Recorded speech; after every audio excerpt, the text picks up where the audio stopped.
Magnesium has a multifaceted effect on the state of the immune system and immunity.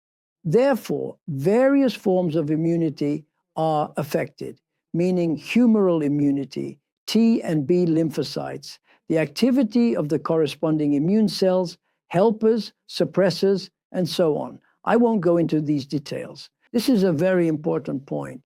And once again, we see a direct parallel here, the interrelationship and compatibility of magnesium compounds, specifically the chelated form of magnesium with transfer factor. Because we are talking about immunity, the anti-inflammatory effect, the ability of magnesium to reduce the synthesis of pro-inflammatory agents, the so-called prostaglandins. These are the products of the transformation of omega-6 and omega-3 fatty acids. There must always be a balance between pro-inflammatory and anti-inflammatory factors. Pro-inflammatory factors are formed from omega-6 fatty acids, while anti-inflammatory ones come from omega-3.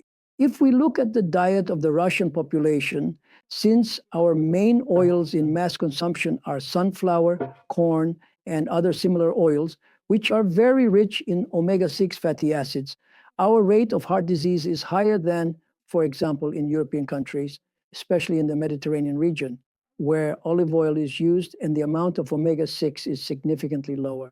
And this is very important, especially if you also consider the compensation for the effects of omega-6, namely the lower amount by consuming seafood, that is omega-3 fatty acids.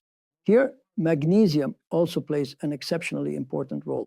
All these systems related to prostaglandins. Now, I'm using a medical term here, and although it's not completely and entirely accurate, I'll say right away for any knowledgeable listeners that prostaglandins are actually just one class. In fact, they are only 1/4 of this group of compounds called eicosanoids. They are formed from omega-6 and omega-3. Prostaglandins are the first class, the second are prostacyclins, the third are thromboxanes. Thromboxanes are related to platelets, right? And leukotrienes, pro-inflammatory, anti-inflammatory. But doctors refer to all four of these substances as prostaglandins. So why do I use this term? So that you understand. And among these prostaglandins, there are certain factors that can actually cause bronchospasm. Bronchospasm, meaning that they provoke or trigger bronchial asthma. These come from omega-6 fatty acids. Magnesium prevents these processes, which is why asthmatics or anyone suffering from bronchial pathologies, including chronic obstructive pulmonary disease, all absolutely need magnesium. And it's essential for such people to monitor this closely.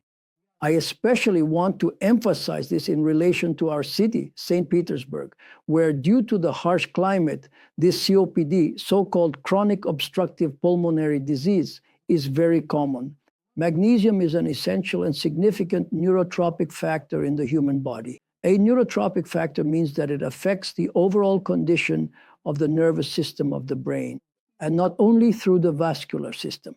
Through the vascular system, of course, as we just discussed earlier.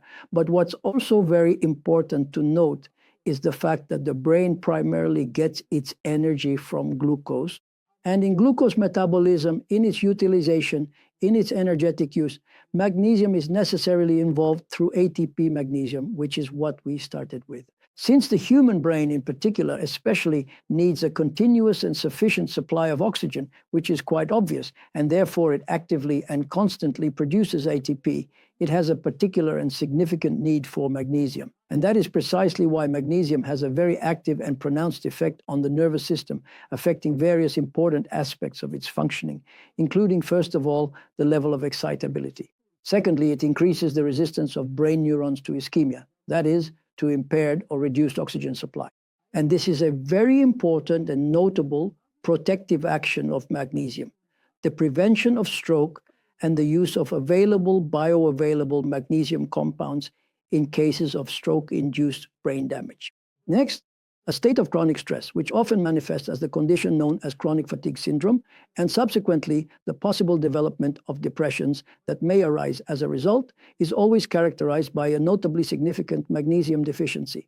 Therefore, magnesium should always, without exception, be included in the daily regimen in any available form and in any given situation as an essential part of the comprehensive system for addressing and managing all neurogenic problems and issues with appropriate magnesium supplementation. Not just depression, as you mentioned, but a wide variety of other problems as well. By the way, memory is directly linked to the levels of magnesium in the body. Both short-term memory and, more importantly, long-term memory, which tends to weaken as we age, are affected by this. And in people of advanced age, there are other factors that contribute to memory decline, which is age-related, and God forbid, up to the development of dementia. And God forbid, I'm not even talking about Alzheimer's disease specifically. In this particular context, magnesium is extremely important from a neurogenic perspective. Naturally, all of these components, including magnesium, work together in combination with other essential minerals. We've already mentioned the relationships between calcium and magnesium, as well as between magnesium and potassium.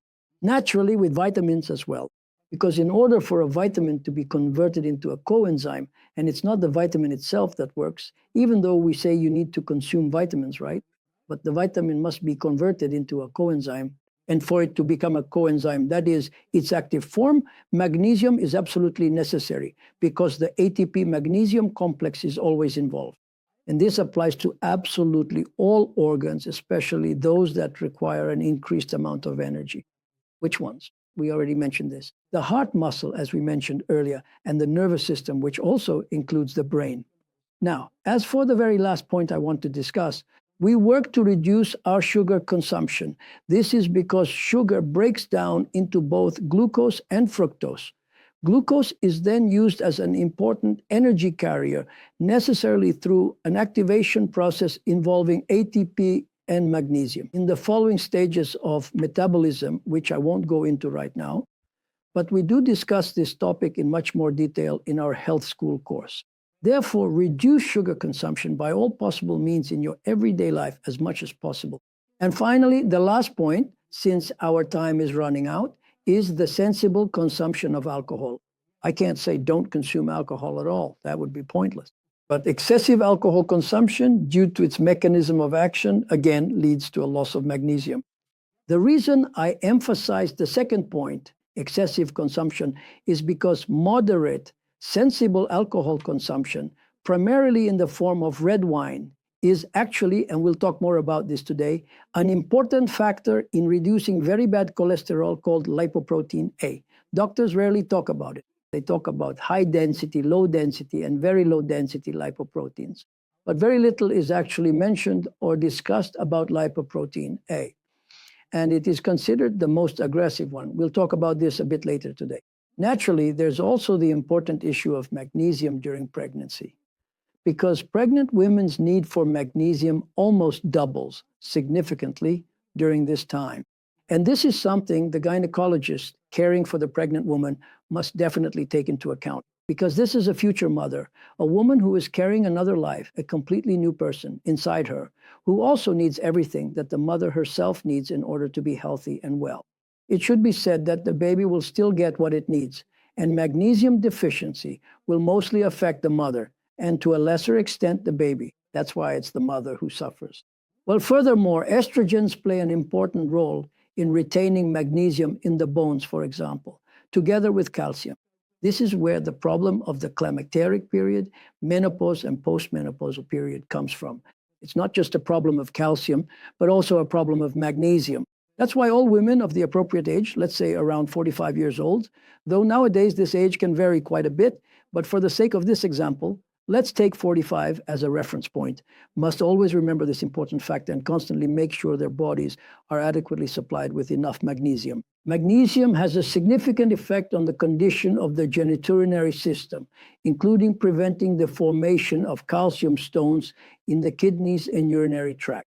When there is a magnesium deficiency, the likelihood of stone formation increases. And this problem is extremely serious, and by the way, it is also very dangerous. So magnesium is a natural inhibitor of calcium stone formation in the kidneys, which is a very important function. Please take note, as this most often concerns women in particular. That's why ensuring adequate magnesium intake is quite accessible nowadays. As I've already mentioned, the foods to focus on are all green vegetables, anything green in color. There are no restrictions on the amount. You can't overdose on magnesium from vegetables. Absolutely not. All kinds of nuts. As I've already mentioned, bran can be easily added to your food, just to any dish, to soups, to main courses, or even to porridge. And of course, there are dietary supplements available, which I've already mentioned earlier, that can and certainly should be used in order to help prevent magnesium deficiency in the body. That's it.